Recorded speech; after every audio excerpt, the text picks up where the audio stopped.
Selamat pagi, saudaraku. Di zaman purbakala dulu, kita bisa melihat bahwa Tuhan pun sudah bekerja dengan begitu dahsyatnya. Kalau kita menoleh di zaman Nuh, saudaraku. Cerita tentang Nuh itu bukan dongeng, tapi kisah nyata seorang pribadi yang dipakai Tuhan untuk mempersiapkan proyek Tuhan dengan membuat bahtera di Bukit Ararat. Saudaraku, dari proyek itu Tuhan bukan hanya berniat menyelamatkan Nuh dan keluarganya loh,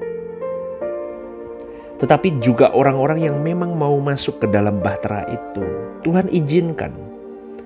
Tetapi orang-orang di zaman Nuh itu menolaknya. Itu terdapat dalam Kejadian 6 ayat 8. Karena di zaman itu zaman yang meskipun sudah masih purba, masih dalam arti zaman di awal-awal, tetapi manusia sudah sibuk dengan makan dan minum, kawin dan dikawinkan, sampai tidak memperdulikan keselamatan kekal mereka.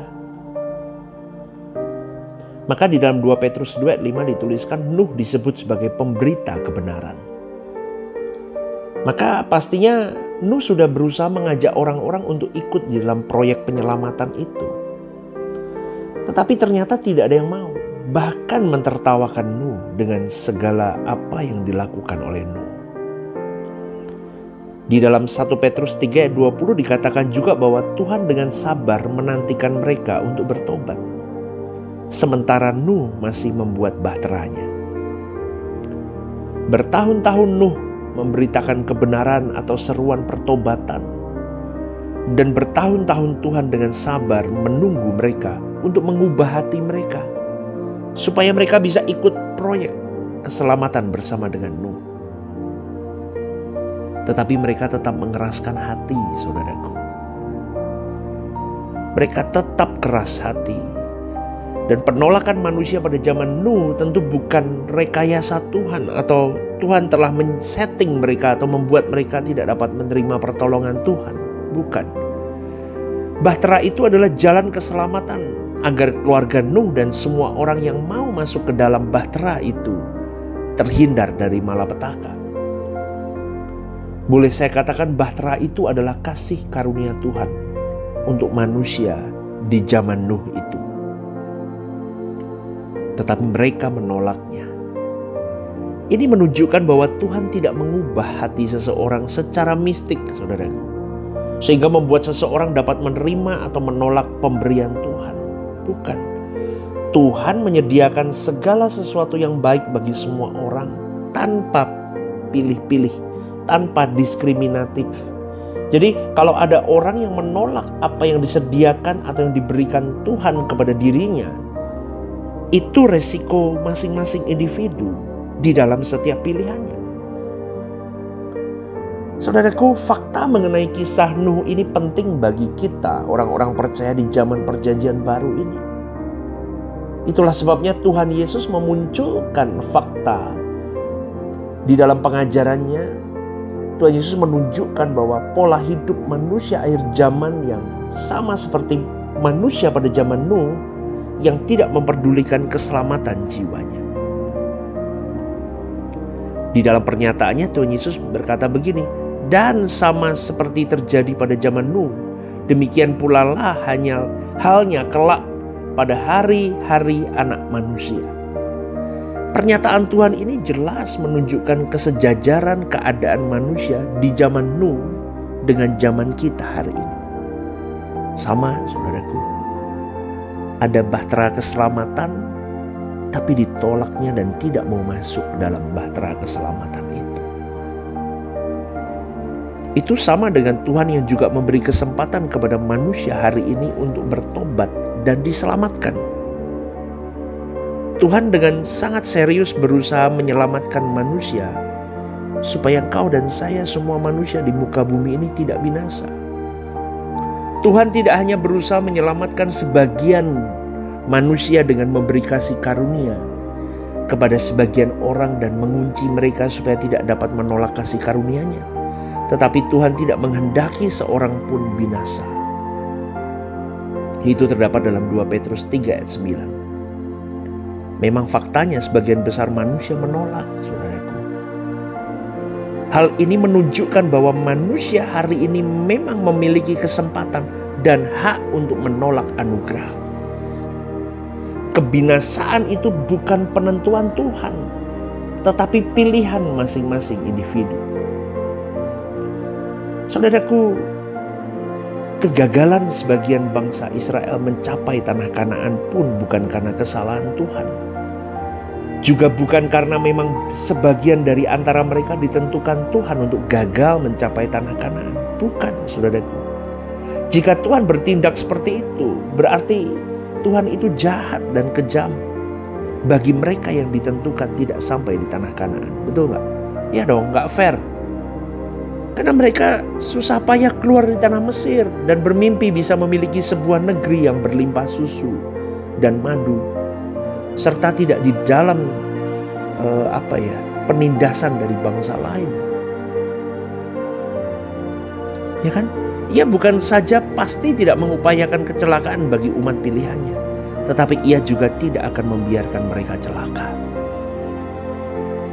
Kalau ternyata pada akhirnya ada sebagian bangsa Israel yang gagal mencapai tanah Kanaan, itu disebabkan oleh keputusan dan pilihan mereka sendiri.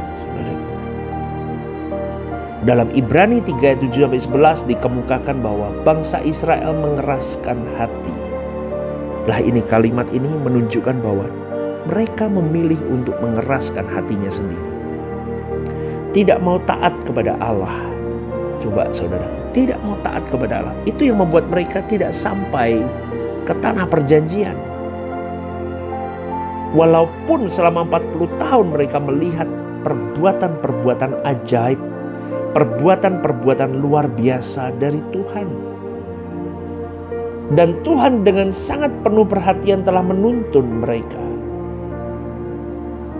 Ini menunjukkan bahwa kegagalan mereka sampai tanah Kanaan itu disebabkan karena mereka keras kepala dan tidak tunduk kepada Tuhan, saudaraku. Maka dengan hal ini Tuhan berfirman pada semua itu, bahwa semuanya itu menjadi pelajaran bagi kita yang hidup di zaman sekarang. Ini menunjukkan bahwa apa yang terjadi dalam kehidupan bangsa Israel itu, khususnya kegagalan sebagian bangsa Israel sampai tanah Kanaan, itu menjadi sebuah gambaran kehidupan kau dan saya sebagai orang percaya di dalam mencapai kerajaan surga. Kita bisa gagal di tengah jalan kalau kita tidak serius menjaga hidup kita tepat di mata Allah. Kalau ada sebagian orang Kristen keras kepala dan tidak tunduk kepada kehendak Tuhan, seperti bangsa Israel itu, Tuhan tidak akan mengizinkan manusia-manusia itu untuk masuk di dalam kerajaannya. Ingat loh saudaraku, ini gak main-main. Demikian pula dengan kehidupan manusia pada umumnya. Apakah seseorang pada akhirnya sampai kepada kerajaan Bapa, sampai di langit baru, bumi baru atau tidak? Itu semua bukanlah ditentukan oleh Tuhan, tetapi pilihan dan keputusan manusia itu sendiri yang menentukan mereka layak atau tidak masuk ke dalam kerajaan Allah.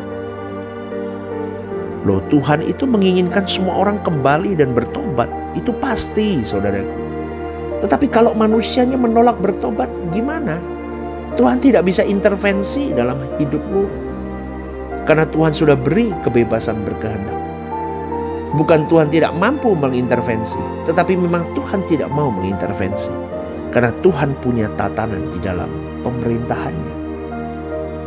Ketika Tuhan tidak mengintervensi hati seseorang, disitulah keagungan seseorang, kehormatan seseorang yang dihargai Tuhan secara penuh.